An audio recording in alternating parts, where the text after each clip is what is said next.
Bismillahirrahmanirrahim. Alhamdulillahi rabbil alamin.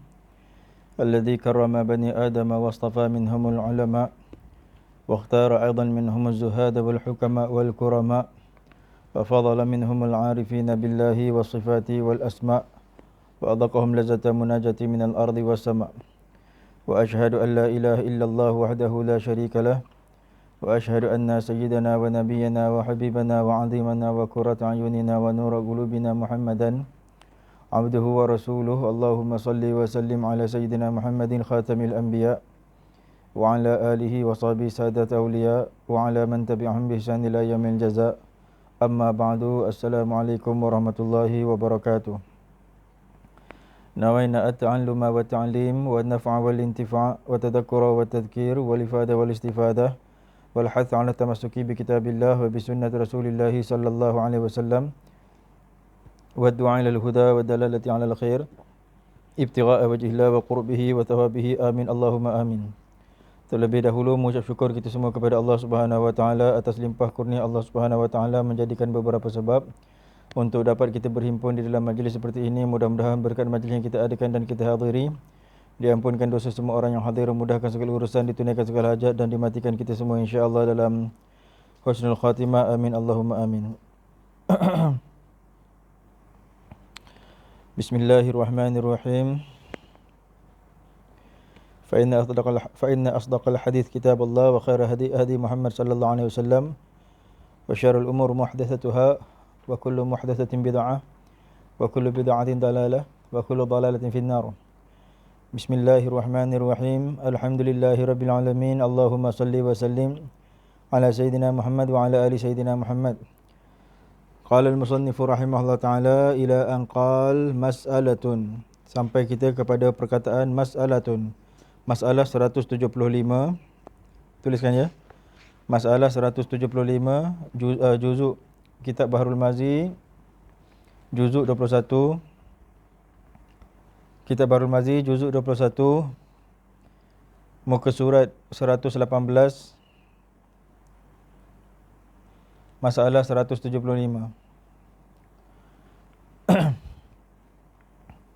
Bismillahirrahmanirrahim. Alhamdulillahirabbil alamin.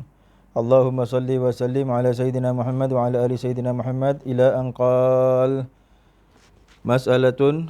Quran itu diturunkan Tuhan kerana memberi tunjuk hamba-hambanya. Maka mengapa tiada dijadikan semua ayatnya itu muhkam? Adakah faedahnya setengahnya dijadikan ayat mutasyabih? Kata Khazin di dalam tafsirnya, telah disebut oleh ulama akan ini soal dan dijawabnya dengan beberapa jawab. Baik. Yang ini hari tuan-tuan kena buka buku nota tu. Tulis dekat buku nota tu 4 hikmat kenapa dijadikan ayat mutasyabih, kenapa Allah menjadikan ada ayat muhkam dan ada ayat mutasyabih. Ada ayat muhkamat, ada ayat mutasyabihat. Sebab ayat muhkamat jelas, ada ayat yang mutasyabihat tak jelas. Jadi untuk apa dijadikan ada ayat yang tak jelas? Untuk apa? Jadi dekat sini ada dijawab oleh tafsir Khazin dengan 4 jawapan. Ada 4 hikmat dia, ada 4 hikmah dia, ada 4 faedahnya. Sebab ditanya orang adakah faedahnya? Sebab Quran itu diberi tunjuk, Quran itu menjadi petunjuk kepada manusia. Tapi kenapa diberi petunjuk dengan ayat-ayat yang tak berapa jelas? Macam tu. Jadi ada 4 je. Saya sebutkan dulu dia punya rangka dia. Sebab yang pertama ialah bahasa Arab. Bahasa Arab ni sendiri, kalaupun bukan Al-Quran, kerana Al-Quran tu diturunkan Arabian. Allah turunkan, kami menurunkan akan Quran itu hal keadaan dia itu bahasa Arab. Jadi Quran ni turun dalam bahasa Arab. Bahasa Arab sendiri selain daripada Quran, dia sendiri mempunyai lafaz yang wadih ataupun lafaz yang sarih dan lafaz yang majaz. Majaz ni maksudnya sindiran. Majaz ni maksudnya apa? tak jelas lah majaz ni, sindiran. Seperti dalam Quran ada sebutan, dia kata was'alil qaryata, hendaklah engkau tanya akan kampung. Jadi dekat situ bukan tanya kampung sebenarnya, maksudnya tanya orang kampung. Buat apa nak tanya kampung? Kampung dia bukan boleh menjawab. Yang menjawab ialah orang kampung tersebut itu, orang kampung tersebut. Jadi was'alil qaryati itu setengah daripada majaz. Hendaklah engkau tanya akan kampung tu. Itu setengah daripada majaz. Jadi dalam bahasa Arab dia memang ada, dia sendiri ada sarih, ada majaz. Ada apa? Ada muqayyad, ada mutlaq. Dia ada selok belok bahasa dia tu, dia ada selok belok bahasa dia. Jadi adanya selok bahasa tu di sisi bahasa di sisi orang Arab, adanya selok belok bahasa tu pada orang Arab menunjukkan bahasa dia tu hebat. Bila bahasa tu ada selok belok, menunjukkan bahasa tu hebat. Tetapi ada lagi bahasa yang lebih hebat, iaitu bahasa Al-Quran yang diturunkan dalam bahasa Arab. Bahasa Al-Quran ini sangat hebat sehingga Allah mencabar barang siapa yang mengatakan Al-Quran ini kitab Muhammad yang karang, cuba karang seperti macam mana Quran ini diturunkan. Kalau kata Al-Quran ni orang yang buat, cuba karang bahasa Arab seperti mana Al-Quran ni diturunkan. Maksudnya macam mana dengan lenggok-lenggok bahasa Arab dia, dengan kinayah dia dan dengan segala balaghah dia, macam mana. Jadi orang tak dapat buat. Jadi oleh kerana bahasa Arab tu sendiri dia ada majaz, dia ada kinayah, dia ada sarih, dia ada ghair sarih, dia ada mutlaq dan dia ada muqayyad. Lebih-lebih lagi Al-Quran. Itu sebabnya Al-Quran itu diturunkan dengan lafaz yang jelas dan lafaz yang sama. Sebab Al-Quran adalah yang lebih hebat, bahasa yang paling hebat. Wahyu adalah bahasa yang paling hebat. Jadi kalau bahasa Arab tu hebat, Al-Quran mesti lebih hebat. Okay, yang kedua ialah untuk memberi pahala kepada para ulama.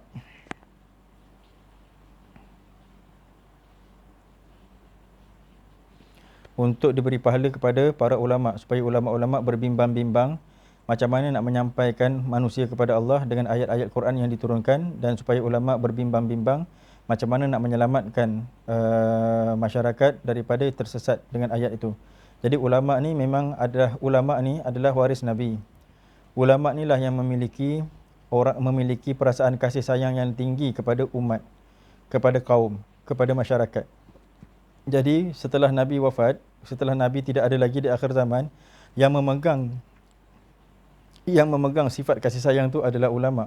Sebab itu ulama dia bersusah payah mencari jalan macam mana nak selamatkan masyarakat. Jadi itu sebabnya diturunkan ayat mutasyabihat, supaya ulama-ulama ni jadi mendapat pahala dengan cara apa? Dengan cara berbimbang-bimbang untuk menyelamatkan umat manusia apabila mereka itu membaca Al-Quran. Yang ketiga ialah supaya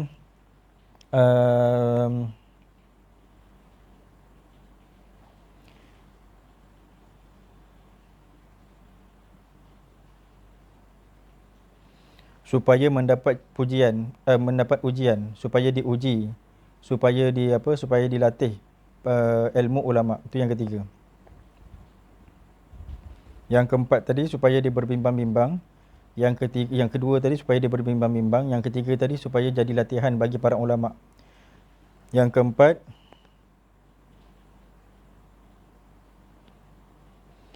supaya menjadi ujian kepada setiap hamba, adakah dia nak duduk kepada barang yang boleh mendatangkan fitnah, ataupun dia nak duduk kepada barang yang jelas tidak mendatangkan fitnah. Maksudnya dia nak tetap pada ayat muhkamat, ataupun dia nak tetap kepada ayat-ayat yang mutasyabihat supaya datang fitnah. Itu 4 sebab. Jadi ujian. Baik, sekarang kita baca satu persatu ya. Jadi pertamanya, Quran itu diturunkan. Tuan-tuan kena tuliskan nota ya nanti. Bila dah dapat satu-satu kesimpulan ni, tuliskan nota supaya nanti dapat dijawab, hafalkan, supaya ilmu tu disimpan. Baik, pertamanya, Quran itu diturunkan dengan lafaz-lafaz Arab dan bahasa mereka itu. Lafaz-lafaz Arab dan bahasa mereka itu, yakni umat Nabi Muhammad SAW. Dan kalam Arab itu 2 macam. Nampak? Ada 2 macam. Yang pertamanya tiada lanjut kerana berkendak ringkas. Tengok dekat bawah pula. Saya tak baca habis ya. Tengok ya. Kejap lagi saya sambung atas. Yang pertamanya tiada lanjut kerana berkehendak ringkas. Tengok yang bawah pula, perenggan yang kedua. Macam yang kedua, lafaz-lafaz Quran itu cakap pinjaman, majas. Ni saya kata majas tadi, cakap pinjaman. Jumpa tak saya loncat perenggan ni? Jumpa ke tak saya loncat perenggan ni? Yang pertama, tiada lanjut kerana berkehendak ringkas. Kemudian macam yang kedua, lafaz-lafaz Quran itu cakap pinjaman, majas. Jumpa ke tak?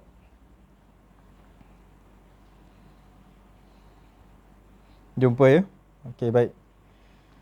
Okey, sekarang naik atas balik dekat yang pertama tadi. Yang pertama, tiada lanjut kerana berkehendak ringkas dan yang diringkaskan yang tiada samar ya. Dan yang diringkaskan yang tiada samar atas yang mendengarnya dan tiada diihtimalkan lain daripada zahirnya. Tiada diihtimalkan lain daripada zahirnya. Macam tu. Perkataan ni maksud ihtimal tu apa? Maksud ihtimal tu boleh jadi, boleh jadi. Boleh jadi maksud dia ini, boleh jadi maksud dia ini. Jadi kalau untuk ayat muhkamat dia tak ada ihtimal. Tak ada boleh jadi, boleh jadi. Maksud dia tu sangat jelas dan ringkas. Macam tu. Jadi dia kata terus boleh pakai zahir ayat. Dan yang kedua, lanjut kerana menerangkan maksud dan takkidnya. Takkid ni maksudnya menguatkannya. Lanjut kerana menerangkan maksud dan takkidnya. Okey, baru kita masuk macam kedua ya. Jadi macam yang pertama ni maksudnya jenis yang pertama ialah ayat-ayat Quran yang jelas maksud dia, tak berhajat kepada takwil, tidak berhajat kepada ihtimal, tidak berhajat kepada tadqiq. Tadqiq ni maksudnya nak perbahas halus, tak perlu. Jadi ayat dia tu jelas menunjukkan kesempurnaan, jelas menunjukkan kebesaran Allah. Ini kalau kita masuk pada masalah akidah lah. Jadi tak perlu dibahas panjang seperti firman Allah Subhanahu Wa Taala, laisa kamitslihi syai'. Pendek saja. Laisa kamitslihi syai'. Tiadalah semisalnya Allah itu sesuatu. Maksudnya tiada semisal Allah itu sesuatu. Maksudnya Allah tu tak semisal sesuatu. Jadi apa maksud sesuatu? Dia tak perlu sebut pun. Tiada semisal Allah tu dengan tangan. Dia tak perlu sebut. Sebab dia lafaz yang pendek dan terus faham. Tiada semisal Allah tu dengan kaki. Dia tak perlu sebut. Jadi disebut tiada semisal Allah itu, dia tidak perlu juga untuk menyebut tiada semisal Allah itu dengan juzuk. Tak perlu. Jadi disebut saja tiada Allah tu semisal dengan sesuatu. Jadi maksud sesuatu seperti mana yang telah kita bahaskan pada kuliah-kuliah yang telah lalu, sesuatu itu, syai' itu ialah ma siwallah, barang yang selain daripada Allah. Maksudnya barang yang Allah jadikan. Jadi juzuk itu adalah sesuatu sebab Allah tidak berjuzuk. Jadi perkataan dia tu laisa kamitslihi syai'. Tiada Allah tu serupa dengan sesuatu. Sudah ayatnya pendek dan faham. Kita faham Allah tu bukan makhluk. Senang habis cerita. Tapi macam yang kedua pula, tengok dia kata, macam yang keduanya, lafaz Quran itu cakap pinjaman, majaz dan ibarat dan qiyas dan isyarat dan sindiran dan makna-makna yang sulit, tidak terang, nampak tak terang.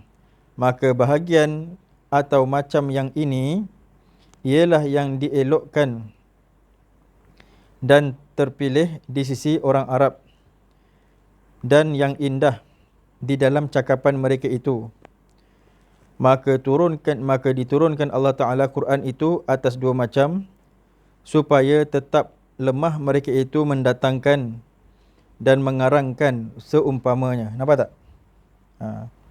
Sekejap ya, saya terangkan dulu. Jadi dia katanya tadi, di dalam Al-Quran ni macam yang kedua, iaitu ada yang majaz, ada yang qiyas, ada yang ibarat, ada yang isyarat. Ada isyarat. Jadi nak sebutnya perkataan-perkataan yang bangsa ibarat, yang bangsa isyarat, yang bangsa qiyas, yang bangsa majaz. Ini semua adalah perkara-perkara yang indah. Maksudnya karangan-karangan yang indah. Karangan-karangan yang indah. Kalau kita dalam lagu-lagu Melayu kita. Kalau tuan-tuan, saya tak tahulah tuan-tuan dengar radio apa. Kadang-kadang orang suka dengar IKIM apa kan. Saya suka dengar radio klasik, klasik FM. Saya memang daripada kecil memang suka lagu lama. Sampai satu hari tu saya pergi hostel kakak saya. Tak tahulah, agaknya kakak saya tu sembang dengan orang.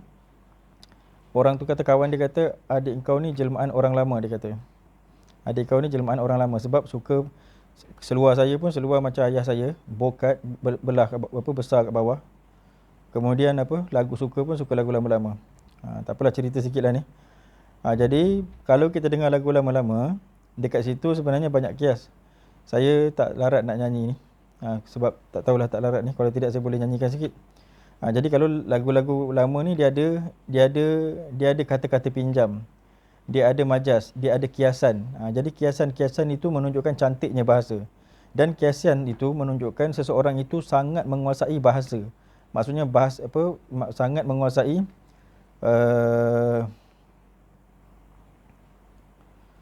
vocabulary lah. Bahasa Melayu apa ya? Vocabulary. Tata bahasa, grammar kan? Vocabulary. Apa vocabulary? Tak apalah. Tuan-tuan carilah sendiri vocabulary. Jadi kalau orang tu pandai berkias, banyak sangat kias, menunjukkan vocabulary dalam bahasa tersebut banyak. Menunjukkan seseorang tu kuat dalam bahasa tersebut. Perbendaharaan kata. Itu dia. Jadi banyak perbendaharaan kata. Jadi oleh kerana nak menunjukkan sesuatu bahasa tu hebat, dia mesti ada bahasa kiasan. Sebab itu Quran tak boleh tak ada bahasa kiasan. Mesti ada bahasa kiasan. Jadi sebab itu bahasa dia tu tak boleh kita main pakai zahir ayat saja. Jikalau yang zahir daripada ayat Quran itu bertentangan dengan syariat Muhammadiyah. Maksudnya bertentangan dengan akidah. Jadi begitu. Jadi sebab itu Quran mesti keluar dengan jalan yang lurus, maksudnya jalan yang muhkam, lurus, senang faham, dan juga mesti keluar daripada jalan yang kias. Sebab jalan yang kias ni yang menunjukkan bahasa yang kita pakai tu bahasa yang mahal. Jadi macam mana Quran kalau dia keluar tak ada bahasa kias, maksudnya tak mahal. Berarti satu karangan yang lebih rendah daripada bahasa Arab sendiri. Jadi pada mereka lah Quran tu bukan karangan. Tapi nak cakapnya sebab itulah dikeluarkan dengan bahasa yang indah, maksudnya dengan bahasa kiasan, supaya nak menjadikan lemah orang untuk mendatangkan kias seumpama Al-Quran. Jadi itu sebabnya ya. Jadi sebab bahasa Al-Quran tu memang dia tinggi, jadi Quran mesti lebih tinggi daripada bahasa Arab. Bahasa Arab tu memang tinggi sebab ada kiasan semua. Jadi sebab itu bahasa Al-Quran mesti lebih tinggi daripada bahasa makhluk, daripada bahasa Arab. Bahasa Al-Quran mesti lebih tinggi daripada bahasa Arab. Boleh faham? Macam tu. Jadi sebab itulah kena ada ayat-ayat yang mutasyabihat. Jadi dia kata dua macam. Supaya tetap lemah mereka itu mendatangkan dan mengarang seumpamanya. Jadi supaya orang-orang yang tidak setuju dengan Al-Quran, mereka lemah untuk mendatangkan seumpama Al-Quran. Maksudnya nak datangkan serupa dengan macam mana karangan mereka cuba nak mengarang seumpama Quran, tak boleh. Maka seolah-olah firman-Nya datangkan oleh sekalian kamu akan Al-Quran itu dengan mana salah satu daripada dua macam yang kamu kehendaki. Dan jikalau diturunkan Quran itu oleh Tuhan akan semuanya muhkam, lagi terang, tentulah berkata orang-orang Arab, mengapalah tidak diturunkan Quran dengan macam yang terbayang, elok dan manis di sisi kami. Dia kata kalaulah Quran itu diturunkan satu macam aja, maksudnya tak ada kiasan, tak ada lenggok bahasa yang indah, maka dia orang pun tak naklah terima. Dia kata kenapalah Quran ni tak nak turun dengan bahasa yang lebih indah. Macam tu. Sebab mereka dah tahu lenggok yang indah dengan memakai kias. Boleh faham? Okey, itu jawapan yang pertama ya. Jadi saya simpulkan dulu jawapan yang pertama. Sebabnya ialah sebab bahasa Arab. Jawapan yang pertama tu kenapa kena turun ayat muhkamat, kenapa kena turun ayat mutasyabihat? Jawapan dia ialah kerana ayat muhkamat dengan ayat mutasyabihat ni, ayat yang muhkamat ialah standard bahasa Arab. Ayat yang mutasyabihat ini adalah ayat yang menunjukkan keindahan, kekuatan, kehebatan yang bercakap dengan bahasa ni. Jadi oleh kerana bahasa Arab tu sendiri dia ada ketinggian dalam kias mengkias, majaz dan muqayyad mutlaknya. Jadi oleh kerana itulah Quran mesti lebih tinggi daripada bahasa Arab, maka kerana itulah adanya ayat mutasyabihat. Baik, yang kedua, ini jawapan yang kedua. Mengapakah ayat mutasyabihat itu? Apa hikmah ayat mutasyabihat? Baik, yang kedua, bahawasanya Allah Ta'ala turunkan ayat mutasyabihat itu kerana satu faedah yang besar, iaitu supaya berbimbang-bimbang ahli ilmi, iaitu ahli ilmu ya, dan ahli fikir, dengan mengembalikan mereka itu akan ayat mutasyabih kepada muhkam. Jadi macam mana kiasan itu nak menunjukkan kepada muhkam balik? Maksud macam mana nak mengembalikan ayat mutasyabih tadi itu kepada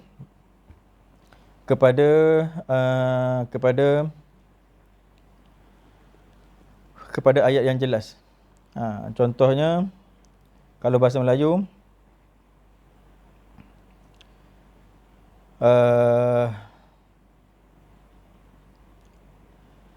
kalau orang kalau katalah satu kias, dia kata ramailah orang menanam pulut, saya seorang menanam padi. Ramailah orang karam di laut, saya seorang karam di hati. Sekarang dikaram ke tak? Jawapan dia, dia sebenarnya dia bukan karam, dia hanya bercinta. Tapi dia nak cakapkan dalamnya cinta, dia guna perkataan karam. Karam tu sebenarnya muhkam. Contoh saya lah, karam tu sebenarnya muhkam. Muhkam nak menunjukkan kalau laut, kalau kapal pecah ke, karamlah dia, karam ke dalam. Jadi nak menunjukkan dalamnya cinta mesti pakai laut. Sebab tu nak cakapnya orang tu jatuh ke dalam laut mesti guna perkataan karam. Karam tu muhkamat. Dia dalam hati kira karam ataupun tidak. Jadi karam, perkataan karam untuk hati adalah mutasyabihat. Contohlah, ni contoh bahasa Melayu. Jadi macam mana kita nak mengembalikan perkataan karam tu, nak menunjukkan sebenarnya nak mengembalikan perkataan karam tu kepada sebenarnya perasaan cinta saja. Maksudnya cinta yang dalam, itu saja yang kita nak cakap. Jadi tugas dia ialah supaya berbimbang-bimbang ahli ilmu dan ahli fikir dengan mengembalikan mereka itu akan ayat mutasyabihat kepada muhkam. Dan dengan sebab itu boleh jadi panjang dan luas fikiran. Maksudnya bila seseorang tu berfikir, maksudnya bila dia bermain-main dengan ilmu, maka ilmu dia tu menjadi panjang, ilmu dia tu menjadi luas, fikiran dia tu menjadi luas. Jadi bertambah ilmu orang-orang ahli ilmu. Dan jadi dia kata, dan luas fikiran mereka itu, dan jadi sentiasa himmahnya tu semangatnya, himmah dia semangatnya membahaskan makna-makna Al-Quran dan maksudnya. Jadi bila ayat Quran tu ada yang mutasyabihat, jadi tinggilah semangat ulama-ulama untuk mencari perbahasan yang benar supaya sampai kepada maksud, dan dapat pahala mereka itu atas kepenatan usaha. Ini tujuannya untuk memberi pahala kepada ahli ilmu. Dapat pahala mereka itu atas usaha ibadatnya. Maka jikalau sekiranya diturunkan Quran itu semuanya ayat-ayat muhkam, pastilah sama serupa pada pengetahuan Quran itu oleh yang alim dengan yang jahil. Faham tak? Kalaulah ayat Quran itu turun sama je, tak ada ayat mutasyabihat, ayat muhkam je, jadi samalah standard orang alim dengan orang jahil. Sebab orang jahil dia tak perlu belajar balaghah, dia tak perlu belajar mutlak muqayyad, dia tak perlu belajar balaghah, dia tak perlu belajar muqaddam muakhar, dia tak perlu belajar. Yang dia perlu belajar nanti yang hanya perlu pada dia ialah belajar bahasa Arab, tahu terjemah, kemudian dia baca Quran, dia pun faham. Faham tak?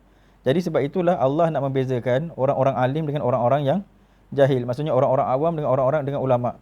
Jadi sebab itulah Al-Quran ni dikatakan ada ayat mutasyabihat supaya Al-Quran ni supaya ulama itu ada kedudukan khas bagi dia. Daripada sini juga suka saya nak menyebutkan bahawa memang Al-Quran ni tak boleh dibaca dan difaham oleh semua orang. Sebab Al-Quran ni sehingga Nabi mengatakan man fassara Al-Quran bi ra'yihi falyatabawwa maq'adahu minan nar. Barang siapa yang mentafsirkan Quran dengan pendapatnya sendiri, falyatabawwa maq'adahu minan nar. Hendaklah dia mensediakan tempat dia tu ke dalam untuk masuk ke dalam api neraka. Jadi Quran ini memang kita nak faham dia tu mesti pakai beberapa alat. Antaranya maksud alat tu adalah ilmu. Nahwu saraf, ibu bapa ilmu, itu mesti mula-mula sekali nak kena ada. Kemudian nak kena faham balaghah dengan ilmu-ilmu balaghah yang di dalamnya. Kemudian kita pula mesti ahli ibadah, mesti ahli tasawuf, kita mesti ahlillah. Baru kita dapat tafsir yang salim. Jadi itu antara syarat yang telah diletakkan oleh mufassirin, ya. Jadi supaya terbeza orang-orang alim dengan orang-orang jahil. Itu sebabnya di dalam Al-Quran itu, ayat yang kita baca tempoh hari kan ada sambung dia tu. Sampailah perkataan Allah Subhanahu Wa Taala, firman Allah mengatakan, fa ammal ladzina fi qulubihim zayg fayattabi'una ma tashabaha minhu ibtighal fitnah wa ibtighal tawilih wa ma ya'lamu ta'wilahu illa Allah. Kata Allah, tiada yang mengetahui takwilnya melainkan Allah. Warrasikhuna fil alim, dan orang-orang yang rasikh, ulama-ulama rasikhin, mereka saja yang mengetahui takwilnya. Wa ma ya'lamu ta'wilahu illa Allah warrasikhuna fil alim yaquluna amanna bihi kullu min 'indi rabbina wa ma yadhakkaru illa ulul albab. Jadi Allah pun mengatakan mereka ni, Allah dan mereka saja yang mengetahui akan takwil ayat-ayat tersebut. Dan apa yang mereka kata? Yaquluna kullun min 'indi rabbina. Mereka mengatakan semua ayat-ayat ni amanna bihi. Dia kata amanna bihi, kami beriman dengan ayat-ayat ni semua. Beriman dengan ayat yang muhkamat, beriman dengan ayat mutasyabihat. Kullun min 'indi rabbina. Semua ayat-ayat ni datang daripada Tuhan kami. Wa ma yadhakkaru illa ulul albab. Tiada yang dapat mengambil pelajaran melainkan orang yang ada fikiran, melainkan orang yang ada akal. Jadi sebab tu ayat-ayat Quran kena pakai akal. Mentafsirkan tu kena pakai akal. Bukan bererti kita memakai akal meninggalkan wahyu, tidak. Tetapi memakai akal dalam mendatangkan nas-nas untuk mendatangkan maksud yang sebenar. Mendatangkan nas-nas daripada Al-Quran juga, mendatangkan nas-nas daripada hadis juga. Daripada Al-Quran seperti mana ayat yang kita sebut tempoh hari, laisa kamitslihi syai', ya. Begitu. Jadi supaya mereka tu mendapat pahala dan supaya terbeza orang alim dengan orang jahil, dan tidak ada berkelebihan yang alim itu atas yang lain. Maksudnya kalaulah ayat mutasyabihat tu, kalaulah tak ada ayat mutasyabihat ataupun ayat mutasyabihat tu dikata pakai zahir ayat je, maksudnya tak adalah kelebihan orang alim daripada yang lain. Dan pula mati segala hati dan padam segala fikir. Dan juga kalaulah tak ada ayat mutasyabihat, ini pula ya cara dia, kalaulah tak ada ayat mutasyabihat, mati segala hati dan padam segala fikir. Sebab apa? Sebab tidak bersusah-susah untuk mengasah ilmu. Itu dia. Tetapi jikalau ada Quran itu serta sulitnya, kalaulah Quran tu ada ayat-ayat yang sulit, ayat-ayat yang susah nak faham, nescaya jatuhlah seorang itu berhajat kepada fikir. Nampak? Nescaya orang tu mencari-cari jawapan dia. Bila mencari-cari jawapan mesti berfikir. Bila nak berfikir mesti nak ada ilmu. Bila nak ada ilmu mesti nak ada guru. Bila nak ada guru mesti sampai sanad dia kepada Nabi. Jadi dapatlah fahaman yang betul. Dan ia upaya mengeluarkan segala maksud. Bukanlah ada kata-kata orang pada keaiban. Yang ini cuba tengokkan pada apa? Kepada kalau ada yang Rumi, cuba tengok. Kalau tak salah saya memang keaiban, ya. Keaiban kaya itu mempusakai bodoh. Maksudnya keaiban, kata orang di dalam kita, keaiban kaya itu mempusakai bodoh, dan pada kelebihan papa itu mempusakai cerdik. Dia kata orang-orang kaya ni akan mempusakai bodoh. Mempusakai bodoh ni maksudnya bila kaya kita kan tak berhajat apa-apa. Bila tak berhajat apa-apa kita hanya duduk diam. Bila kita hanya duduk diam, kita tidak ada perusahaan. Kita tak ada nak berusaha, semuanya kita upah orang je, kan? Jadi mempusakai bodoh, dia tidak dapat nak mengenal. Contohnya kita orang kaya dan kita kita tak pandai masalah elektrik ni, kita tak pandai. Jadi kita pun main upah-upah orang je. Bila kita main upah-upah orang pun dia buatlah. Jadi kita bila benda tu rosak, kita tak mampu untuk berdikari sendiri untuk repair. Jadi itu dikatakan mempusakai bodoh. Tapi kalau miskin, kan susah. Bila nak repair kita duit tak ada. Tapi elektrik dah tak ada. Jadi macam mana? Jadi perlu kita sendiri panjat. Jadi bila panjat tu, bila kita buat kerja mesti ada tersalah silap. Jadi kita berfikir macam mana nak membetulkan salah ni supaya selamat. Jangan terbakar atap pula. Jangan Jangan jadi short pula dekat atas. Jadi kita banyak berfikir. Jadi itu kata bidalan kita, keaiban kaya itu mempusakai bodoh, dan pada kelebihan papa itu mempusakai cerdik. Dan kata orang pula, fakir itu membawa kepada menuntut hilah, kerana bila berhajat kepada sesuatu, mencari ia akan hilahnya. Dia kata fakir itu, bila orang tu fakir, dia menuntut kepada hilah. Menuntut kepada hilah ni, maksudnya dia berfikir macam mana dia nak sampai kepada apa yang dikendaki. Sebab dia miskin, fakir. Okey, baik. Fakir dekat sini bererti berkehendak. Jadi berkehendak kepada harta ialah orang miskin yang seperti kita faham. Berkehendak kepada ilmu ialah seperti kita. Maksudnya ulama bila dia baca Al-Quran, dia tak faham. Jadi berkehendak kepada ilmu, maka dinamakan dia tu fakir. Jadi bila dia fakir nak mendapatkan akan ilmu, maka dia cari dengan fikirnya, dengan alat-alat yang ada pada dia. Ini kalau ulama lah ya. Kalau bukan ulama jangan berfikir sendiri. Kalau ulama dia ada alat-alat dia. Jadi dia berfikir dengan dia berfikir dengan alat-alat dia. Alat-alat bahasanya, dengan alat-alat yang bersandarkan daripada Al-Quran dan bersandarkan daripada hadis dan apa yang sudah diputuskan oleh ijma'. Jadi bila dia dah fikir dengan alat-alatnya, jadi dia pun dapat memutuskan. Daripada mana dia dapat memutuskan? Daripada fakir, daripada tak tahu maksud ayat tadi. Boleh faham? Okey. Sebelum saya terlupa, saya nak sebut sikit pasal fakir dan kaya ni supaya tuan-tuan jangan ada yang kecil hati pula. Suka saya nak sebutkan, kemiskinan itu adalah kepujian yang sangat tinggi. Kemiskinan itu adalah kepujian yang sangat tinggi. Namun walau bagaimana, saya suka nak sebutkan, tempoh hari saya ada berjumpa dengan, bukan tempoh hari, saya rasa dalam 5-6 tahun kot, saya rasa 5-6 tahun dulu, saya ada jumpa seseorang lah, dia menceritakan tentang kesesalan dia tu menjadi orang kaya, kemudian meninggalkan ilmu fardu ain. Tetapi dia ada anak lelaki yang dia dah jadikan, anak dia pun saya kenal, anak dia pun guru agama juga dan ahli sunnah juga. Jadi dia menyesal dengan keadaan dia sebab dia kata dia tak dapat nak belajar. Jadi suka saya nak sebutkannya tuan-tuan. Apabila apa yang ada pada tuan-tuan sekarang, hendaklah kita syukuri. Kadang-kadang memang Allah jadikan kita tu, waktu kita muda-muda kita lalai. Tapi kan bila hujung-hujung umur kita kan Allah panggil kita. Allah panggil kita belajar, Allah panggil kita baca Quran, belajar balik baca Quran, belajar balik muqaddam, belajar balik Iqra, belajar balik dan naik Quran, lepas tu belajar fardu ain, belajar. Kan tu maksudnya Allah panggil kita. Jadi nak sebutnya, apa yang kita dapat sekarang kena syukur. Pakcik ni tadi, dia takut sebab umur dia dah buang habis, tinggal sekarang tak tahulah sekarang mungkin dah 70 ke apa. Jadi dia rasa macam susah hatilah sebab umur dia banyak kepada ilmu fardu ain yang dia tak dapat, banyak kepada kelalaian. Jadi saya kata dekat dia, kadang-kadang ada hikmah dia sebab dia ada anak yang dah jadi ulama. Jadi saya kata dekat dia, pakcik kan ada sianu tu, saya katakan, kadang-kadang kita ni ada hikmah dia Allah jadikan kenapa kita jadi lalai. Sebab mungkin kalau dia mengaji dulu, mungkin dia takkan dapat besarkan anak dia macam ni, dan mungkin pula anak dia pula tak jadi ulama saya rasa. Kalau dah dia miskin agaknya tak dapat nak support budak tu kan. Jadi dia ni dengan kekayaan dia tu, dia support, walaupun dia kekaya, walaupun dia lalai, walaupun dia huha sana sini, tapi dia support anak dia belajar. Anak dia mengaji pondok, walaupun tak pergi luar negara, tapi ngaji pondok, jadi ulama. Jadi bila jadi ulama, saya kata apa yang ada pada budak tadi tu sampai pada pakcik, saya kata tinggal lagi umur yang kita ada ni, mana yang kita tak tahu daripada fardu ain, yang kita rasa sembahyang kita salah, cari jalan untuk betulkan. Andai kata kalau kita mati, ilmu tu tak cukup, kita pun masih tak pandai lagi. Kalau kita tak pandai hal keadaan kita belajar, Allah ampunkan. Yang Allah tak ampunkan, yang Allah marah, yang Allah murka kalau kita melengah-lengahkan, memudah-mudahkan agama. Kita tak pandai tapi kita tak cari masa untuk belajar, itu memang kenalah.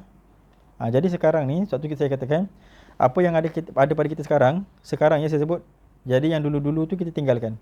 Yang dulu-dulu tu sebab memang dah takdirnya begitu. Jadi sekarang ni, apa yang ada sekarang kita jaga. Jadi minta kepada Allah supaya menjagakan umur kita, menjagakan peribadi kita, menjagakan perjalanan kita,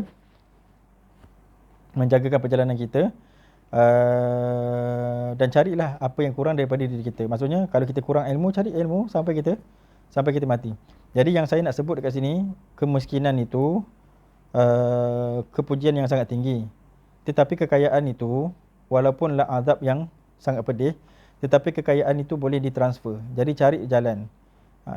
Kita mungkin buat masjid ke, kalau kita kaya kita buat masjid ke, ataupun kita buat tolong janda. Nabi kan suruh jaga janda. Kalau janda ni ada dua ya, janda ni sama ada janda hissi ataupun janda maknawi. Kalau janda hissi iaitu janda yang memang dia tu sama ada kematian suami ataupun bercerai dengan suami dia. Sama ada bercerai hidup ataupun bercerai mati. Ini janda hissi. Ada yang janda maknawi. Janda maknawi ni dia ada suami tapi gantung tak bertali. Jadi janda maknawi tolong juga. Jadi kita ada kaya kita, tolong orang miskin. Jadi kaya kita tu tak adalah menjadi azab kepada kita. Jadi kalau ada di antara kita yang ada harta, jangan kecil hati dengan apa yang saya cakap. Sebab memang saya perlu bercakap, ada waktu-waktu saya kena sebut saya kena sebut tentang kebinasaan kaya. Ada waktu-waktu saya kena sebut tentang kebinasaan pula kalau orang tak faham nak menguruskan kekayaan dia. Begitulah. Dan juga ada juga saya kena sebut tentang kemuliaan miskin. Miskin ni pun juga ada mulia, ada hina dia. Kalau dengan miskin tu dia merosakkan agama dia, miskin dia jadi hina. Tapi kalau miskin itu dia dapat menguatkan agama dia, dia sangat mulia. Sebab dia meringankan beban dia untuk dia mahsyar besok. Tak ada apa yang Allah nak tanya kat dia. Tapi kita sekarang ni tuan-tuan, kalau kita miskin sekalipun kadang-kadang, banyak juga benda yang kita sekarang tengah takut. Kadang banyak kita, tak tahulah duduk rumah sewa ke, korek sana, korek sini. Ataupun kita sebab rumah sewa, benda tu akan ditanya. Kemudian kita ada apa-apa ke barang ke yang akan ditanya di Allah Ta'ala besok. Macam itulah. Jadi, saya nak pesankan supaya jangan kecil hati kalau ada di antara kita yang ada berharta. Bukan agama kita mencerca orang berharta, cuma kita ada jalan.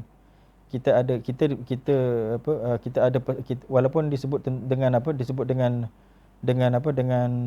amaran yang keras untuk kekayaan, untuk harta dunia, tetapi bukan berarti kita buang semua sehingga agama Islam ni jatuh ataupun agama Islam ni dihina. Begitu ya.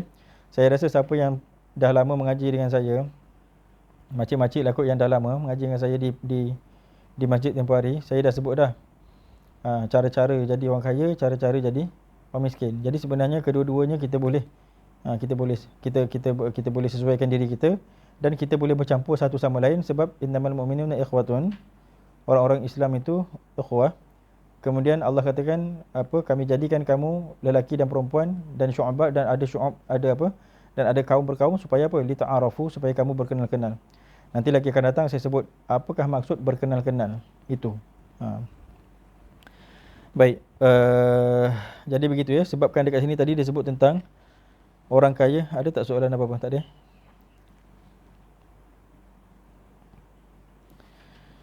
Orang kaya itu katanya keaiban orang kaya ialah mempusakai bodoh.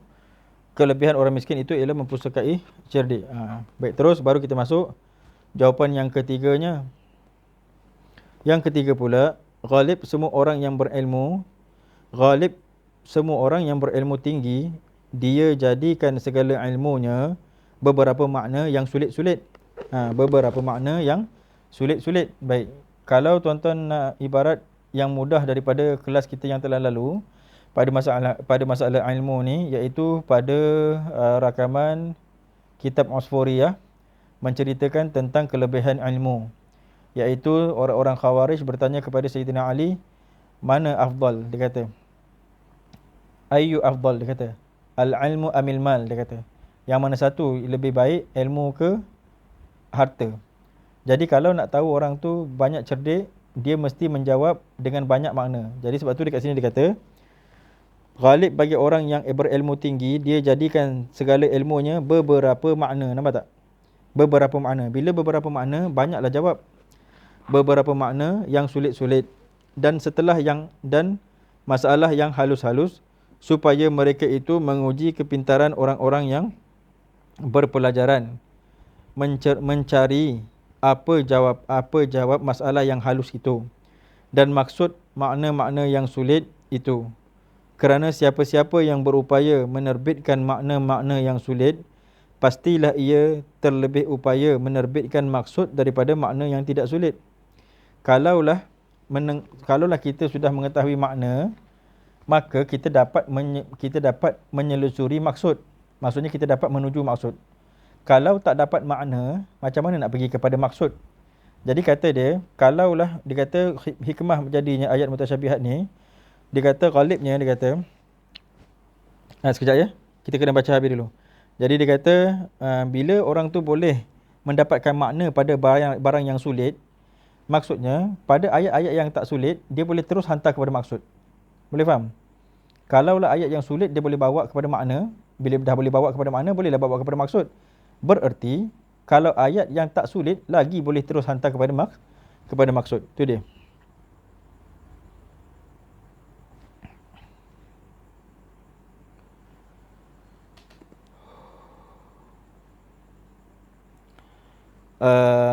Mencari dan maksud makna-makna yang sulit itu, kerana siapa-siapa yang berupaya menerbitkan makna-makna yang sulit pastilah berlebih upaya menerbitkan maksud daripada makna yang tidak sulit.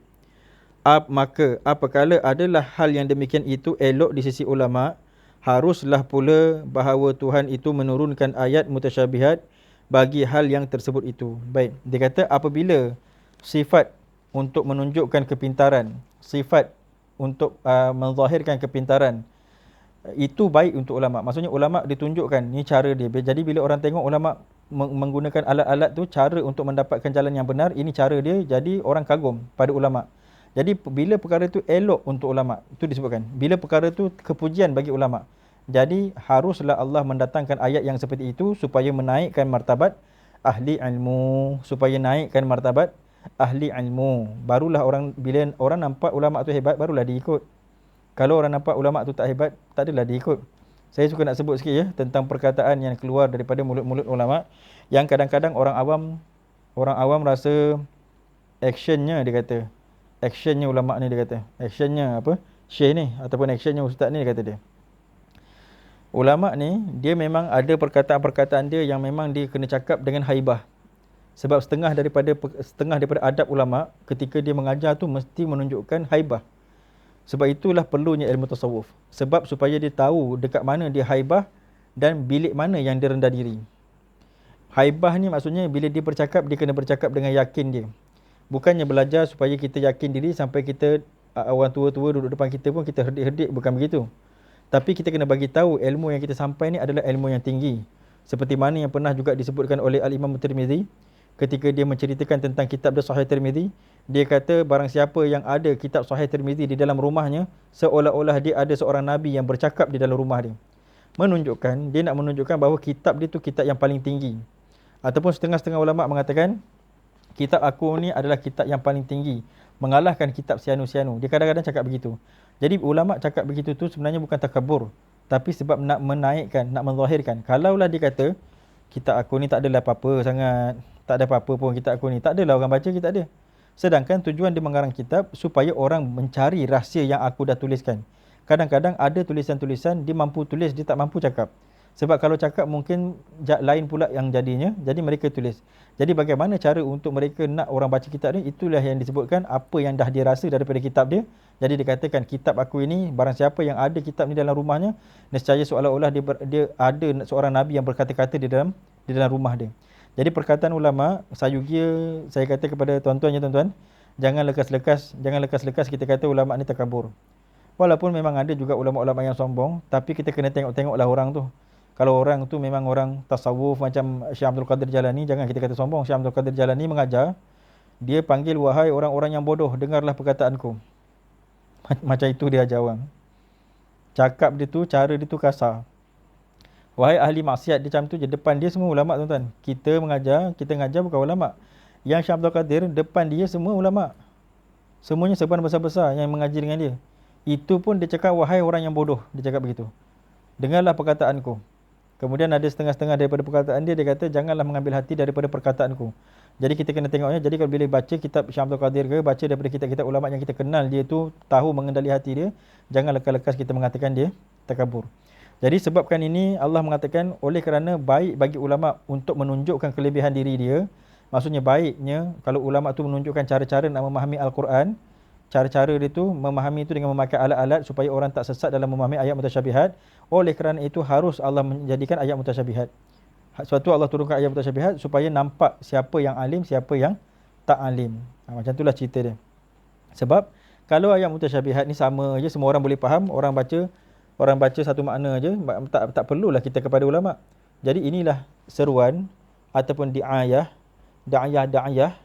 yang dibawa oleh Wahabi. Wahabi kata Quran kita boleh pakai semua. Nampak tak? Padahal Quran ni Allah kata Quran ni mesti menjadi, Allah kata cak begini, Quran ni jadi petunjuk bagi ulama je. Betul ke tak betul? Cuba tuan-tuan baca, buka muka depan sekali. Kan? Alif lam mim zalikal kitabul la raiba fihi hudan liman? Hudan lil muslimin? Hudan lil mu'minin? Ataupun hudan lil muttaqin? Cuba kita fikir. Alif lam mim zalikal kitabul la raiba fihi. Alif lam mim itulah kitab, demikianlah kitab yang tiada keraguan baginya, hudan, menjadi petunjuk, lil muttaqin, bagi orang-orang yang bertakwa. Siapa pula orang yang bertakwa? Siapa? Takwa tu apa maksud dia? Takut. Apa dalam Quran lagi sebut? Innama yakhshallah min ibadihi ulama'u. Hanya saja orang yang takut kepada Allah daripada hamba-hambaku. Hamba-hamba Allah kan banyak. Kita orang Islam semua kan hamba Allah. Tapi yang takut kepada Allah, ulama'u. Ulama' aja. Jadi yang dapat petunjuk daripada Al-Quran adalah ulama. Jadi itu sebabnya diayah yang dibawa oleh Wahabi sesat. Dia suruh kita semua mendapat petunjuk daripada Quran. Takkan dapatnya dah. Jadi suatu disuruh dalam Quran juga Allah mengatakan fasalu ahla dzikri in kuntum la ta'lamun. Hendaklah kau bertanya kepada ahli zikir jika engkau tak mengetahui. Ahli zikir itu adalah ulama. Tengoklah dalam tafsir apa maksud ahli zikir tu. Ahli zikir tu maksud dia ulama. Jadi kita memang kena berpaut dengan ulama. Jadi kalau orang kata jangan ikut ulama, ikut Quran hadis. Allah suruh ikut ulama. Allah suruh ikut ulama, Nabi suruh ikut ulama. Jadi kalau kita nak mengikut Quran hadis, kita akan ikut ulama. Jadi sebab di sini dikatakan hikmahnya ialah supaya nak membezakan ataupun nak mempercantikkan kedudukan ulama. Jadi bila ulama tu cantik dia dengan menaikkan, dengan memperbahas-bahaskan, dengan menggunakan ilmu dia untuk memperhalus makna itu dan ini, maka haruslah Allah menurunkan ayat mutasyabihat.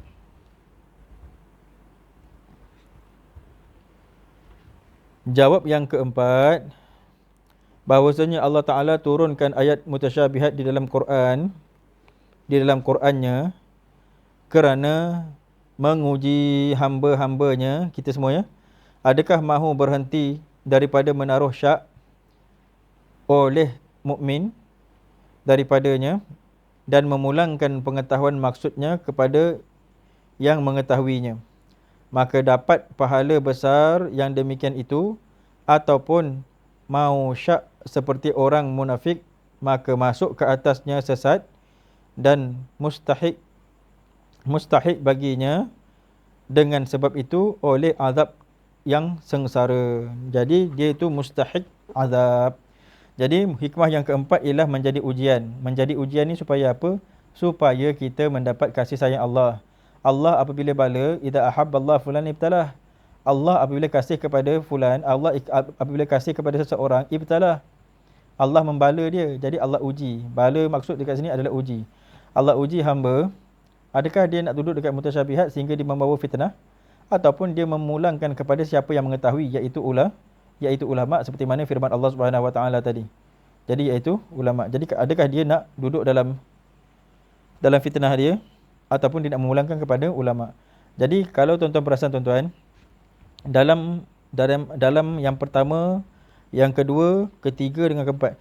Yang kedua, ketiga dengan keempat semuanya menceritakan tentang kelebihan ulama. Sebab Allah nak menunjukkan kelebihan ulama, sebab Allah nak menjadikan ulama tu cerdik, banyak mengkaji. Tuan-tuan nampak tak? Oleh kerana itu tuan-tuan, saya suka nak sebut kepada tuan-tuan, ingatlah pula perkataan Nabi SAW.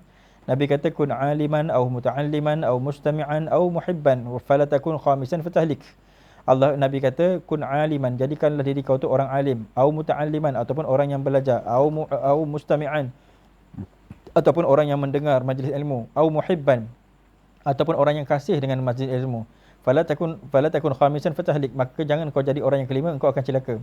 Jadi dekat sini Nabi kata jadi orang alim, maksudnya jadi ulama. Kalau tak boleh jadi ulama, jadi murid. Kalau tak boleh jadi murid, jadi orang yang suka dengar ceramah. Datanglah dengar ilmu lah maksud saya ni. Kalau saya cakap ceramah nanti tuan-tuan, saya takut tuan-tuan pergi je mana-mana ceramah. Kadang-kadang ada ceramah-ceramah yang ketawa-ketawa, menjerit-jerit, terlolong-lolong. Ini bukan majlis yang untuk menakutkan orang. Jadi tuan-tuan kenalah pergi ceramah-ceramah yang boleh mendatangkan takut kepada tuan-tuan kepada Allah. Sebab besok pagi kita akan jatuh maksiat. Percayalah saya cakap. Malam ni kita pergi ceramah, kita kan takut. Kalau dapat guru yang betul lah, kita kan takut. Besok kan kita lalai. Besok kita buka je mata, kita dah fikir dah dunia apa kita nak buat. Lepas tu kita keluar naik kereta, dah lain dah kita ingat. Jadi besok je kita dah jatuh maksiat. Jadi setiap malam mesti jumpa dengan orang yang boleh menakutkan hati. Supaya memawakkan hati kita tu kepada Allah. Jadi begitu. Jadi, kalau tak boleh jadi penuntut ilmu, jadi orang yang mendengar ceramah. Kalau tak boleh dengar ceramah, jadi orang yang kasih kepada ulama. Orang yang kasih kepada ulama ni, contohnya macam ni. Ada orang tu dia tak datang surau. Dia tak datang pun surau. Tak ada pun suka-suka dengar ceramah ke apa, tak ada. Tapi dia ada duit. Ni kelebihan orang kaya tadi. Dia ada duit. Jadi bila surau dia dengar surau nak buat mesyuarat, dia kata ada tak perlu nak makan-makan, saya boleh keluar duit. Lepas tu dia kata surau nak buat pagar, ada tak perlukan sumbangan, saya ada nak keluar duit. Ini orang yang kasih kepada surau, orang yang kasih kepada agama. Dia tak pergi surau tu, tengoklah apa sebab dia. Kalau sebab-sebab yang diuzurkan, dia akan selamat. Kalau sebab-sebab yang tak diuzurkan, itu urusan dia dengan Allah. Tapi walaupun katalah dia tak pergi ke surau, tapi dia ada hati sayang kepada orang, sayang kepada ahli ilmu, sayang kepada surau. Sayang kepada tempat-tempat madrasah ke mana-mana pondok, kita sayang. Ni nak perlukan apa, perlu meja ke perlu apa, kita keluarkan. Ini orang muhibban. Begitu ya. Ataupun ada budak-budak belajar, saya support budak ni yuran dia berapa, sebulan berapa, sebulan 10, sebulan 50, saya tak tahu lah, sebulan takkan RM10 pula kan. Tak tahu lah berapa yuran, biar saya tanggung tahun ni 12 bulan saya tanggung. Ini orangnya namanya muhibban. Tapi tuan-tuan nak menanggung-nanggung murid ni agak-agak lah juga ya. Jangan tengoklah dulu murid tu, kan kejap lagi akan menangis pula kita nanti. Dah tanggung-tanggungnya budak tu jadi tak betul pula nanti. Tengok budak yang betul-betul nak mengaji, budak-budak yang betul-betul macam betul-betul nak mengaji, yang perlukan kitab, belikan kitab kepada dia. Kalau jangankan kita dah support budak tu buang je kitab tu sudahnya. Tak pakai kitabnya. Jadi begitu. Jadi ini orang yang muhibban. Fala takun khamisan fatahlik. Jangan kau jadi yang kelima, iaitu orang yang celaka. Okey, yang saya nak ceritakan kepada tuan-tuan, saya punya rancangan ataupun saya punya peta yang saya nak buat kepada tuan-tuan. Saya dah susun kitab-kitab tadi tu semua sebenarnya untuk menjadikan tuan-tuan tu alim. Dan saya pun dah sebut tempoh hari kita akan exam kan. Exam tu tujuannya bukan ada orang nombor 1 nombor 2, tak ada. Takkan ada orang nombor 1 nombor 2 dalam jamaah. Cuma saya nak tahu tuan-tuan apa yang tuan-tuan boleh jawab, apa yang tuan-tuan tak boleh jawab. Jadi mana yang tuan-tuan tak boleh jawab, saya nak gilap supaya tuan-tuan jadi alim. Biarpun orang tak panggil tuan-tuan guru ataupun orang tak panggil tuan-tuan ustaz ke apa ke, tapi tuan-tuan ada ilmu. Kalau Tuan Guru Mak Zin tempoh hari, dia kata belajar ni biar sampai bergelar. Belajar biar sampai bergelar. Maksudnya bila kita dah bergelar ni, orang gelarkan kita dengan gelaran alim. Maksudnya orang dah tahulah kita orang alim. Jadi masalah gelaran ni orang akan tahu sendiri. Bila orang dah kenal kita, orang tahu kita rupanya begini, akan sampailah gelaran tu. Tapi kalau tak tahu, biarlah dia gelarkan kita pak cik, dia gelarkan kita apa, biarlah. Begitu. Bila dia dah tahu, besok barulah dia tahu. Bila dah tahu kita ada ijazah itu, ada ijazah ini, pernah belajar ini, khatam kitab itu, khatam kitab ini, barulah dia tahu. Begitu. Jadi maksud saya, bila tuan-tuan ada ilmu tu, kita masuk dalam hadis yang Nabi sebut tadi, jadilah kita orang alim.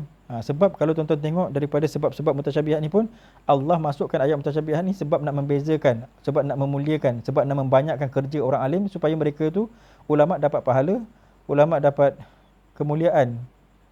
Ulama dapat kemuliaan di mata Allah dan di mata masyarakat, di mata umat. Jadi sebenarnya menjadi orang alim ni sebenarnya banyak kelebihan dia. Allah pun sayang nanti. Dan bila kita jadi alim, kita akan, kalau alim separuh memang tak boleh lah. Sebab tu saya kata kalau jadi alim ni biar kita lengkap semua ilmu kita supaya hadir takut. Sebab orang alim yang dikendaki oleh agama kita adalah innama yakhshallaha min ibadihi ulama. Maksudnya orang ulama itu adalah orang yang paling takut dengan Allah. Itu baru dikatakan ulama. Jadi tak akan jadi dia takut, melainkan dia mesti nekat. Begitu. Jadi inilah benda-benda yang saya nak cubakan. Jadi tuan-tuan usaha dengan apa yang saya usahakan. Kalau saya mampu, tuan-tuan ambil lah daripada saya. Kalau saya tak mampu besok, carilah guru yang boleh menyempurnakan. Begitu ya. Baik, kita masuk masalah sikit je lagi. Sampai muka surat sebelah je habis. Masalah 176. Sudah habis ke yang tadi? 4 habis kan? 176. Mas'alatun bergantung dan berpegang. Bergantung dan berpegang dengan ayat mutasyabihat itu apa hukumnya? Bergantung dan berpegang dengan ayat mutasyabihat itu apa hukumnya? Bermula bergantung dengan ayat mutasyabihat itu jikalau kerana memberi orang kacau pada agamanya dengan memasukkan syak dan muskil otaknya, maka iaitu ditegah oleh syarak. Tuan-tuan gariskan tu. Iaitu ditegah oleh syarak, maksud dia ialah haram. Haram berpegang dengan ayat mutasyabihat. Bermula dalil yang menunjukkan atas yang demikian itu ialah sabda Nabi sallallahu alaihi wasallam seperti yang disampaikan oleh Siti Aisyah radhiyallahu taala anha kepada kita, iaitu qala Rasulullah sallallahu alaihi wasallam idza ra'aitumul ladzi yattabi'una ma tashabaha minhu fa ulaika alladhina sammahumullah fahdharuhum. Faulaika alladhi sammahumullah fahdharuhum. Maka bersabda Rasulullah sallallahu alaihi wasallam, apabila melihat sekalian kamu akan orang yang bergantung dengan dan mengambil mereka itu akan barang yang kesamaran daripadanya, yakni ayat-ayat mutasyabihat mutasyabih daripadanya, iaitu daripada Quran, maka mereka itulah, bariskan ni, maka mereka itulah orang-orang yang dinamai akan mereka itu akan oleh Allah akan orang yang syak dan mereng daripada jalan yang sebenar, yang suka kacau dan sesat. Bariskan tu. Daripada maka mereka itu orang yang dinamai akan mereka itu akan oleh Allah, maksudnya dinamai mereka itu oleh Allah akan orang yang syak dan mereng. Mereng ni sesatlah. Dia diserong daripada hak, dan mereng daripada jalan yang sebenar, dan suka kacau. Suka kacau ni maksudnya suka buat fitnah dan sesat, jadi sesat ya. Maka apabila melihat sekalian kamu akan orang-orang itu, maka hendaklah beri ingat akan mereka itu dan beri jaga akan dia. Maksudnya hendaklah beri ingat akan mereka itu dan beri jaga. Beri ingat maksudnya bagi tahu dia akidah kau sesat. Beri jaga maksudnya bagi tahu dekat orang lain akidah orang ni sesat. Jangan bagi dia masuk dalam masjid. Jangan bagi dia mengajar di masjid. Sebab akidah dia sesat. Dia bawa pahaman Wahabi ke, dia bawa pahaman Syiah ke. Jadi akidah dia sesat, jangan bawa masuk dalam masjid. Jadi beri tahu dia, beri ingat dia, maksudnya kita kata kat dia, taubat daripada akidah dia, akidah awak ni sesat. Patah balik kepada akidah yang dibawa oleh atuk nenek kita dulu, iaitu akidah sifat 20. Maksudnya akidah yang dah diputuskan oleh ulama satu dunia. Jadi kalau dia tak nak ikut, kena bagi tahu dekat orang lain, orang ni pahaman dia Wahabi, jangan ikut. Macam tu. Baik, kemudian masalah 177. Masalatun, orang yang bergantung dan berpegang dengan ayat mutasyabih, macam mana rupa kerjanya. Telah berkata Qurtubi di dalam tafsirnya yang nama Al-Jami' li Ahkamil Quran. Bermula orang yang bergantung dengan ayat mutasyabih itu tiada sunyi ia daripada memeriksa dan menghimpunkan mereka itu akan ayat-ayat. Nampak? Mereka ni memeriksa dan menghimpun mereka itu akan ayat-ayat daripada Quran kerana memberi orang syak. Nampak tak? Dia pakai Quran hadis. Dia kata pakai Quran hadis tapi pakai tafsiran dia. Tak pakai tafsir ulama. Jadi bila pakai Quran hadis, pakai hadis, terus kata orang lain semua bid'ah. Tak pakai tafsir ulama. Jadi mereka ni sentiasa memeriksa ayat-ayat Quran dan hadis supaya apa tadi? Kerana memberi orang-orang syak. Nampak tu? Kerana memberi orang-orang syak pada Quran itu. Salah jalannya. Jalan macam tu salah ya. Dan tidak apa lurus kalamnya. Tidak apa ni maksudnya tidak ada. Tak ada lurus kalamnya. Tak ada harga. Tak ada harga lurus pada kalamnya walaupun dia cakap Quran, walaupun dia cakap hadis. Supaya sesat orang awam, nampak tak? Supaya orang semua cakap Allah ni ada tangan. Ini yang berlaku sekarang. Bila doktor-doktor tu ataupun penceramah-penceramah tu ataupun ada ustaz-ustaz tu mengatakan, jadi budak-budak universiti kita pun mengatakan Allah tu ada tangan. Sebab kan takjub dengan keadaan ataupun pangkat yang mereka ada tu. Jadi orang-orang Wahabi menggelarkan guru-guru mereka dengan gelaran-gelaran yang hebat-hebat. Jadi bila gelaran tu hebat, itulah orang ikutlah dia. Orang ikutlah. Dan pakailah dia punya pakailah pahaman dia. Jadi mereka ni mencari-cari ayat Quran dan mencari-cari hadis supaya sesat orang awam. Sebagai yang diperbuat akan dia oleh orang-orang zindik dan Qaramitah. Qaramitah ni Syiah Qaramitah ya. Orang-orang zindik ni daripada orang-orang sufi yang sesat, yang mencaci Quran. Mereka ni mencaci Quran. Quran kata iblis itu adalah musuh yang nyata. Tapi orang zindik, zanadiqah, apa dia kata? Dia kata jahat sangat ke iblis tu. Iblis tu pun Allah yang buat. Nampak tak? Jadi pahaman mereka itu, dia faham daripada ayat Quran tu terbalik sehingga membawakan dia tu kepada kekufuran, dia tak sedar. Itu sebabnya pentingnya ilmu itu. Begitulah. Jadi ataupun dipetik oleh orang-orang yang suka menyesat dan suka kacau itu akan ayat-ayat mutasyabih kerana menuntut beriktikad dengan zahir makna ayat. Nampak?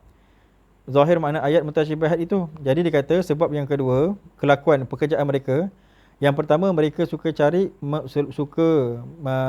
mempropagandakan ikut Quran Sunnah. Tapi tujuan dia apa? Tujuannya mendatangkan syak kepada orang ramai. Memang ada daripada sudut fiqah pun ada, daripada sudut akidah pun ada. Kalau daripada sudut fiqah, yang paling jelas untuk tuan-tuan nampak, dia bid'ahkan tahlil, dia bid'ahkan benda-benda yang tak pernah ada secara ain di pada zaman Nabi. Maksudnya tak pernah ada secara rasmi pada zaman Nabi. Contohnya, kita baca tahlil, kita sedekahkan kepada orang mayat. Supaya dia tu mendapat kelepasan dalam kubur kan. Jadi majlis tahlil Nabi tak pernah cakap. Tapi Nabi buat tak? Jawapan dia Nabi buat. Tapi oleh kerana Nabi tak pernah cakap majlis tahlil, jadi dia pun kata bid'ah. Bila Nabi buat? Ketika kubur Sayyidina Mu'adz bin Jabal. Ketika Sayyidina Mu'adz bin Jabal, Nabi kan berzikir ketika tu. Sebab Nabi kasyaf, Nabi nampak Sayyidina Mu'adz dihimpit dengan Quran, dihimpit dengan kubur. Jadi Nabi pun berzikir, bertasbih. Bertasbih itu hal keadaan panjang. Jadi hal keadaan panjang, sahabat-sahabat pun ikut. Jadi nak menyebutkan, bila benda tu Nabi tak buat secara rasmi, dia pun membida'ahkan. Jadi dia pun membida'ahkan atuk nenek kita, dia membida'ahkan semua orang-orang Islam. Daripada mana mereka dapat ni? Daripada propaganda mereka mengatakan ikut Quran Sunnah. Itu yang pertama, pekerjaan mereka. Yang kedua ialah ataupun dipetik oleh orang-orang yang suka menyesat atau suka kacau itu akan ayat-ayat mutasyabihat menuntut beriktikad. Nampak tak? Dia ambil ayat-ayat mutasyabihat ni, pekerjaan mereka. Yang pertama tadi membid'ahkan orang. Yang kedua ialah ambil ayat-ayat mutasyabihat, dipetiknya ayat mutasyabihat itu untuk beriktikad. Nampak? Beriktikad dengan zahir makna ayat mutasyabihat itu sebagaimana perbuatan orang-orang mujassimah ya. Sebagaimana perbuatan orang-orang mujassimah.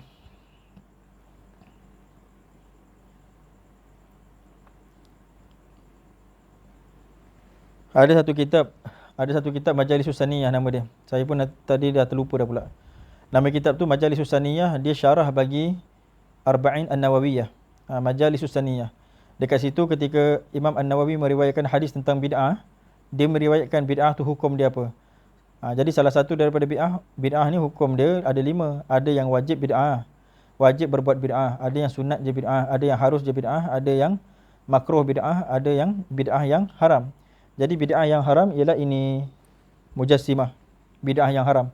Sebab dia mengeluarkan orang daripada i'tikad yang sebenar, menjadikan orang tu tidak ada beza dengan penyembah berhala. Sebab menyembah makhluk juga. Dia kata Tuhan dia Allah, tapi Allah dia tu ada Allah dia tu berjuzu. Allah dia makhluk. Allah yang kita kata Allah, dia bukan makhluk. Jadi Allah yang dikata makhluk. Jadi nama sebut Allah, tapi sembahnya berhala yang ada di dalam hati dia. Jadi sebab itu mereka itu bid'ah yang ada pada mujassimah adalah bid'ah yang haram. Iaitu telah dikumpulkan mereka itu barang yang di dalam Quran dan dalam hadis Nabi daripada ayat-ayat dan kalam Nabi. Kalam Nabi ni maksudnya hadis lah ya. Yang menunjukkan zahir maknanya bahawasanya Allah Ta'ala itu bertubuh, berbadan seperti kita. Nampak tak? Jadi bila dikata Allah ada tangan, Allah ada kaki, berarti Allah tu bertubuh lah. Maksudnya Allah tu ada juzuk seperti kita lah. Hingga diiktikadkan oleh mereka itu bahawasanya Allah Ta'ala itu bertubuh dan berupa dan bermuka dan bermata dan bertangan dan berrusuk dan berkaki dan berjari. Maha suci Tuhan daripada demikian itu. Lepas tu tuan-tuan tengok situ ya, ditulis Safhat 14. Sod tu maksudnya Safhat. Safhat tu maksudnya muka surat. Muka surat 14. Jim tu juzuk. Juzuk Ar-Rabi', juzuk yang keempat. Taba' Darul Kitab. Taba' Darul Kitab Darul Kutub Darul Kutub. Dia kata taba' ni maksudnya cetakan. Cetakan Darul Kutub tahun 1356. Sanah. Sanah tu 1356. Jadi ini daripada kitab tafsir Qurtubi, muka surat 14, juzuk yang keempat. Cetakan Darul Kitab, Darul Kutub. Macam tu ya. Itu cara baca dia. Sod tu Safhat, Safhat tu muka surat. Boleh ke kejar ni? Boleh ke kejar ni? Kita dah nak habis ya. Habis dah masalah ni, ke bawah ni sikit je lagi. Mas'alatun, kita masuk kepada masalah 178. Mas'alatun, orang yang bergantung dengan ayat mutasyabihat itu bagaimana hukumnya? Dengan tafsirnya. Kata Qurtubi, kata Imam Qurtubi ya, rahimahullah ta'ala, di dalam tafsirnya, bermula hukum orang-orang itu pertamanya tiada syak pada kafir, pada kufur mereka itu, dan hukum Allah Ta'ala pada mereka itu dipenggal lehernya dan tiada dipinta taubat. Ini salah satu daripada fatwa. Yang kedua, ada kaul yang mengatakan mereka itu jadi kafir kerana tiada fariq. Fariq ni maksudnya tiada beza. Tiada fariq di antara mereka itu dengan orang penyembah berhala dan patung-patung. Maka dipinta taubat akan mereka itu. Jika tak mahu taubat, maka dibunuh akan mereka itu sebagaimana hukum orang murtad. Intaha bil ikhtisar. Jadi dia kata ini dia kesudahan perkataan Imam Qurtubi bil ikhtisar, maksudnya dengan ringkasan yang apa yang sudah dibaca oleh musannif ringkaskan je apa maksud dia. Jadi itu sebabnya tuan-tuan, ilmu akidah ni kena belajar. Haram belajar akidah dengan orang yang tak mahir. Haram mengajar ilmu akidah kalau tak mahir. Jadi ilmu akidah ni perlu dapatkan daripada ilmu yang sebenar. Kemudian ilmu akidah ni perlu dapat ilmu yang sebenar supaya kita tak murtad. Kalau Mujassimah, memang kita ada kaul yang lain mengatakan mereka itu tidak murtad. Tengoklah apa benda yang dicakap. Kalau sekadar dia kata di atas di bawah, perkataan jihad itu di atas di arah kan, perkataan arah Allah di atas ke di bawah, itu memang ijma' ulama mengatakan kita tak hukum kufur lagi. Melainkan kalau disebut secara sarih, maksudnya disebut secara jelas, baru hukum dia kufur. Bila dia murtad, bila hukum dia kufur, tercerai secara automatik bini dia dekat rumah. Kemudian dimintakan pula dia tu bertaubat. Kalau tak bertaubat, dia rampas harta dia masuk Baitul Mal. Jadi sekarang ni kita tak heran sangat pada masalah rampas harta tu. Tapi yang kita tak nak umat Islam murtad secara tak sengaja. Kalau dia murtad, kata saya cakap tempoh hari tentang bahayanya murtad ni, sebab bila murtad ibarat telefon tu dah diformat. Ibarat kalau telefon kita kata telefon diformat. Kalau dah na'udzubillah, bukan kita lah, kalau satu orang Islam yang murtad, habis segala amal dia. Kalau umur dia sekarang dah 40 tahun ataupun 60 tahun ke, habis segala 60 tahun tu. Kalau dia bertaubat, baru ada 1 hari. Jadi macam mana besok dia muflis besok dekat akhirat? Itu yang kita tak nak, itu yang ulama-ulama kita jaga. Itu sebabnya kita ni ulama-ulama kita jagakan sangat kita jangan kawan-kawan dengan orang-orang yang ajaran sesat, daripada ahli sufi ke, daripada Syiah ke, daripada Wahabi. Wahabi ni terlebih bahaya sebab dia nampak macam orang yang berilmu, sebab dia kata Quran hadis. Sebab orang-orang awam memang kata dia berilmu lah sebab dengar cakap Quran hadis. Kalau orang alim dengar cakap Quran hadis bukan berilmu lagi. Orang awam dengar orang baca Quran pun dah kata berilmu kan. Kalau orang alim baca Quran belum ada apa-apa lagi, baca hadis belum ada apa-apa, baca belum faham. Jadi yang dikendaki dengan ilmu itu adalah faham, dengan faham yang sahih. Jadi habislah kita pada pembukaan ataupun pembukaan yang kita buka lah ya. Pembukaan yang kita buka pada kitab Bahrul Mazi ni, saya datangkan pembukaan dia tu dengan masalah akidah supaya tuan-tuan dapat ambil cakna ataupun dapat lebih yakin apabila tuan-tuan berjumpa dengan hadis-hadis Nabi sendiri yang mengatakan supaya berjaga-jaga dengan orang-orang yang mujassimah, dengan orang-orang yang Wahabi ni. Dan juga Allah sendiri menyebut dalam Quran, orang-orang yang sesat dia akan mengikut ayat-ayat mutasyabihat, di mana ayat-ayat mutasyabihat inilah yang diikuti ataupun yang menjadi pegangan oleh orang-orang Mujassimah dan orang-orang Wahabi. Jadi saya kira kita berhenti setakat ni dulu. Nanti lagi akan datang nanti besok kita ada ni, besok kita ada Sirul Asrar. Yang Bahrul Mazi ni kita tunggu giliran dia pula. Jadi lepas hadis ni kita giliran apa ya? Siapa yang ingat boleh tulis tak kat situ? Lepas Bahrul Mazi kita giliran apa? Saya tak ingat. Risalatul Tauhid ke? Fiqh ke? Nanti tuliskan ya, bagi tahu saya nanti. Jadi kita Sabtu dan Isnin minggu depan insya-Allah kita buat yang mengikut giliran seterusnya. Jadi besok kita ada Sirul Asrar insya-Allah. Wallahu subhanahu wa ta'ala alam. Assalamualaikum warahmatullahi wabarakatuh. Bismillahirrahmanirrahim. ففهمناها سليمان وكلا آتينا حكما وعلما وسخرنا مع داود الجبال سبحنا وترى كنا فاعلين يا حي يا قيوم يا رب موسى وهارون يا رب إبراهيم يا رب محمد صلى الله عليه وسلم أكرمنا يا الله بالفهم وارزقنا العلم والحكمة والعقل برحمتك ya akramul akramin wa ya arhamar rahimin. Mudah-mudahan berkat majlis yang kita adakan ini diampunkan dosa semua orang yang hadir, mudahkan segala urusan, ditunaikan segala hajat, diberi berkat kepada orang yang hadir, diberi berkat kepada yang tidak hadir, diberi berkat kepada ini zawiyah, diberi berkat kepada isi ini zawiyah, dan diberi berkat kepada seluruh orang yang ternisbah jiran kepada ini zawiyah, diberi berkat juga kepada tuan rumah ini zawiyah Encik Rosman, dan diberi berkat juga kepada Syekh Abdul Wahab An-Naimin, diluaskan akan kuburnya dan diberikan luas kesihatan dan diberikan luas keampunan kepadanya, dan diberi berkat juga kepada Syekh Mas'ud Al-Makki, diluaskan akan kuburnya dan diberikan luas keampunan kepadanya, dan diberi berkat juga kepada Syekh Omar As-Saifi, diluaskan akan kuburnya dan diberikan luas keampunan kepadanya, dan diberikan berkat juga kepada Syekh Nazaruddin Al-Jawraki, diberikan luas kesihatan kepadanya, dan diberi berkat juga kepada Al-Habib Abu Bakar Masyhur, dan diberikan luas kesihatan kepadanya, dan diberi berkat juga kepada Syekh Ahmad Bukhris, dan diberikan luas kesihatan kepadanya, dan diberi berkat juga kepada Said Umar Al-Kaf, dan diberikan luas kesihatan kepadanya, dan diberi berkat juga kepada semua orang yang telah menginfakkan dirinya, hartanya, tenaganya dan makanannya untuk menghidupkan majlis-majlis yang seperti ini, dan diberi berkat juga kepada kita semua yang hadir, diri kita, harta kita dan seluruh keturunan kita, anak susuan kita dan seluruh orang yang ternisbah kepada keluarga kita. Mana-mana yang sakit di antara kami sembuhkanlah, mana yang susah senangkanlah, mana sempit lapangkanlah, himpunkanlah kami dalam kasih sayang, matikanlah kami dalam husnul khatimah, bangkitkanlah kami semua bersama Nabi kami Muhammad sallallahu alaihi wasallam. Mudah-mudahan kita semua dihimpunkan di dalam syurga, dan mudah-mudahan kita semua dihimpunkan di dalam syurga, dan mudah-mudahan kita semua dihimpunkan di dalam syurga, dan sampaikanlah juga pahala majlisku ini kepada semua arwah murid-muridku seperti mana yang telah beradat aku doakan pada setiap majlisku. Wa sallallahu ala sayyidina Muhammadin wa ala alihi wa sahbihi wa baraka wa sallam. Subhana rabbika rabbil izzati amma yasifun wa salamun alal mursalin alhamdulillahi rabbil alamin. Taqabbalallahu minkum wal afu ala itali. Saya mohon maaf atas keterlanjuran waktu.